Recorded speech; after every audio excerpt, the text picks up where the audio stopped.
We're with David and Marcus from Rag & Bone, and we're going to talk a little bit about the growth of Rag & Bone and how the brand has evolved and some of your favorite fall pieces. So who wants to take over and talk a little bit? Yeah, I'll talk. All right, Marcus. So I've been carrying Rag & Bone for a while in the store, and you're definitely growing as a brand. You're definitely a marketable, you have a serious brand presence. Everybody knows who you are. You guys are winning awards and doing all kinds of great stuff. And I see that the price points are getting up there. And are you guys going after young designer? Is that your goal? Or do you want to kind of fluctuate in between contemporary and designer?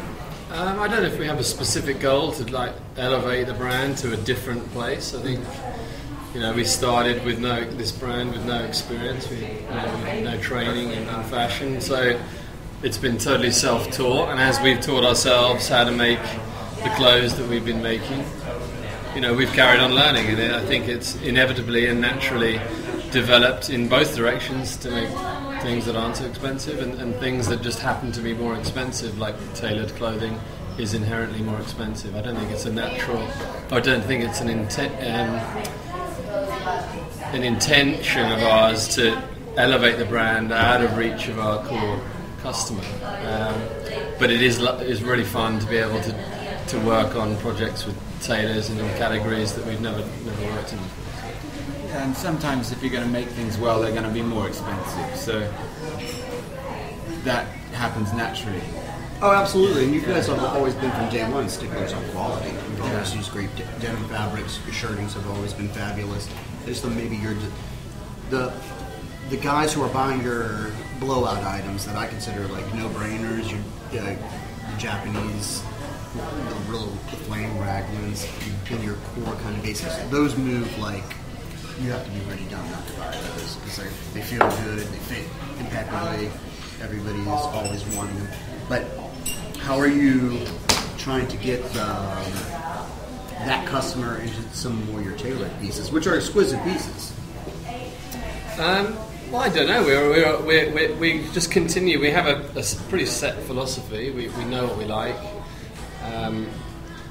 Quality and fit and where things are made and how they're made is incredibly important to us. As long as we stick to that and don't veer from that, I think we'll be good. It does give us the opportunity to work on these more tailored pieces, and I think we have a very loyal customer, and I don't know exactly why, but I think it's because of the quality and the amount of care and attention that goes into the garments. And I think naturally our customer is evolving, and I think there is definitely room for I don't necessarily want to categorise them as more expensive pieces. They're more detailed pieces. They're incredibly well made. I mean, totally handmade in many instances. And the fabric is very, very good quality. It's from England or from Mauro Talks in Italy. It definitely, I think, helps to elevate the brand in some people's eyes, but I think our core customer is potentially looking for some of that sometimes. No, David, I agree with you. I mean, I've been wearing your stuff since almost day one, and I want to grow with you guys too. Yeah, I think the aesthetic of our line translates to all these categories, whether it's shoes now or suiting. We wanted to make clothes that we could wear and that we wanted to wear. And, we want to wear a nice blazer with a casual shirt and a pair of jeans. And so as we've grown and as we've had the ability to do so, it's really again happened naturally. In a men's wardrobe, there's sort of key pieces. One of them would be a really nice, handmade blazer. Comes at a different price point, but I don't really shop anymore. But when I did, you'd want to wear a nice blazer in certain instances, and not always be wearing a t-shirt and jeans. In a men's opportunity or a men's wardrobe, like I said, there are certain key pieces, and naturally, as you grow as a menswear line, you're going to tackle those. So. Do you think that some of the American designers, not even the American designers, just designers in general, are getting a little sloppy in that you guys are kind of like, hey boys, it's time to clean up your act a little bit, so buy a nice blazer, and with a, you can still wear it with a t-shirt and look really clean. I don't know if that's fair. I think there are some great American designers, some great designers out there. There are definitely people that don't necessarily focus on quality as the most important thing, but they focus on design as the most important thing, and there's nothing really wrong with that. We have a pretty clear idea of what our guy looks like, and as David said, it was clothes that we started making for ourselves. So those things are inherently important to us, and we're going to carry on doing that. If other people think it's important and want to start doing that, that's great too. I think we're getting into documentary territory. Yeah, and totally. You want to talk about some of the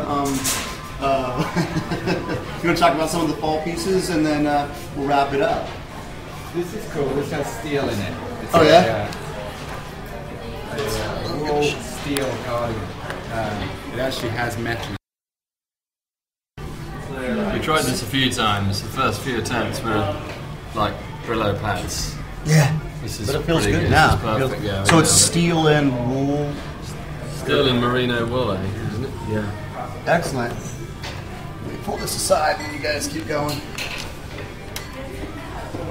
This is one of our work shirts. This is a Japanese selvage from a little mill called Maruwa in Japan, which makes just beautiful vintage fabrics. You can see the selvage detail on the inside. And this is a very, as you know, it's a category that retails really well for us. It's not crazy expensive. It has a lot of sort of vintage detailing that goes into it. Really nice fabric. Little things like the buttons and the labels and how things are made are very, very important to Rag and Bone, and they're things we spend a lot of time on that aspect as well as just like the general design of the garment. A lot of people don't notice. No, I think your people do notice, and that's all. Let's just do one more coat and then let you guys get on your day. I know you guys are busy, and this is a beautiful coat. Yeah, this is pretty cool. This it's a good example of us getting a little carried away with the quality of the fabric. Actually, this is cashmere. This is actually kangaroo on here, which is pretty much, I think, the strongest leather you can buy. And this has been waterproofed, so it's a good sort of shoulder, like donkey jacket detail, and you see that on the pockets. Re-zip, extortionately expensive Swiss zips. Yeah. These are the Waterbury Button Company in Connecticut. They make a lot of our buttons. The dye is hand engraved by some old dude in Rhode Island. It takes like 6 months to get the samples for that. But that's a good example. Cool. Well, it's David and Marcus from Rag and Bone. Well, thank you very much. Hey, did your soccer teams get bumped? I don't really have a soccer team. He does. Man United lost. Yeah. I'm not from Manchester. So, you're not? No? Thanks, David. Marcus. Cheers. Listen.